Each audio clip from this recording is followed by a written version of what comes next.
So Nick Saban retires, and immediately rumors of Dan Lanning being a potential replacement surface. Well, he shut that down real quick with this epic video declaring his intent to stay with the Ducks. And on that note, let's welcome in the star of that video and, of course, Oregon head coach Dan Lanning. Dan, thanks so much for being here with us.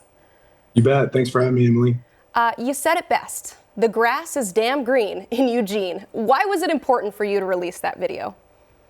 Really, the guys that are on our team in recruiting, it was never, something that was really at the forefront of our mind other than, us making sure that we were able to take care of what existed right here. We were in the battle for a couple guys that we wanted on our team on board. I thought I need to make it really clear one more time that I'm not going anywhere. So that was the point. Yeah, it was certainly very clear. But while we're on the topic, I got to ask about Nick Saban. I mean, whether you were working under him in 2015 or competing against him for prospects while at Georgia and now at Oregon, you have seen his recruiting prowess up close and personal. So what does the trail now look like without Nick Saban? Well, I think, obviously what Coach Saban has done for the game of football, he changed it. He's, arguably, if not the greatest of all time to ever do it. So I think anybody in my seat just have to sit back with admiration and respect, recognizing what he was able to accomplish in his time there at Alabama. Just from my seat watching him, I think he's the definition of consistency. Every day, what he was willing to put into his program, the work that he put in to get great results, he's a great example of that. You were a great example of that as well. I mean, you have an absolutely loaded class coming in this year, especially when it comes to that defensive line haul. But how much in general was the need to maybe get bigger up front because of the move to the Big Ten part of your strategy when you were putting this group together? I think bigger and stronger up front is what wins football, regardless of what conference you're in or where you're playing. If you want to win games, it always starts up front. And so for us, it's about really, recruiting to what we think is going to create success on the football field. And everywhere I've been, that creates success on the football field. Big picture, you're making this move to the Big Ten, now officially part of this conference. Big Ten and SEC have created an advisory group to, quote, address the significant changes facing college athletics. As a head coach, I mean, you see these problems firsthand. So what significant challenges do you maybe hope will be discussed in those meetings? I'm just glad there's some being discussed. You wear a lot of hats right now as a head coach in college football, and I think it's a lot for me or someone else to be able to come out here and say, hey, here's what the rules need to be.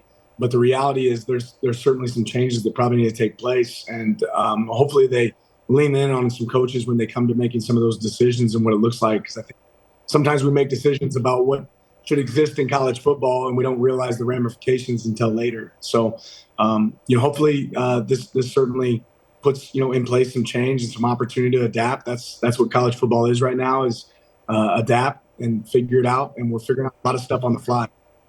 Yeah, it seems like there is kind of this divide between the decision makers and the people who are actually going through what those decisions, the actual ramifications that they have. So how can they maybe lean on head coaches like you when establishing what the future of college football looks like? Well, a phone call doesn't hurt, right? You just make a phone call. I mean, every rule change that happens in college ball, there's going to be ramifications. And sometimes it seems like we're, test dummies out there trying to figure it out. As opposed to maybe talking about what's the negatives of this rule or the positives of this rule. There's a lot of things that are really good about college football right now, and a lot of things that have changed for the better. But there are ramifications that exist. So we'll have to continue to adapt and adjust as they happen. But phone calls and conversations always help. Certainly. When it comes to adapting and adjusting, we see the new age of college football involves a lot of the transfer portal, and you are no stranger to bringing in an experienced quarterback in the portal. I see the sign, the Bo sign behind you had some success with Bo Nix coming in. But this cycle, you actually added two players I want to talk about, a guy with 1 year of experience in Dante Moore and another getting ready to play his 6th season of college football in Dylan Gabriel. What was your strategy behind bringing in both of those talented arms?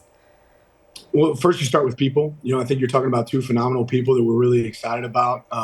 Certainly the experience and the talent that they have, but I think everyone knows in college football and in pro football to win, you've got to have a quarterback. And we feel good about what we have on the roster, but our goal is always to have, 4 guys in that quarterback room that can go compete And 4 scholarship guys that can go compete. And both of these guys, Dante and Dylan, both provide us that ability to continue to enhance that room and create competition so we can compete at the highest level.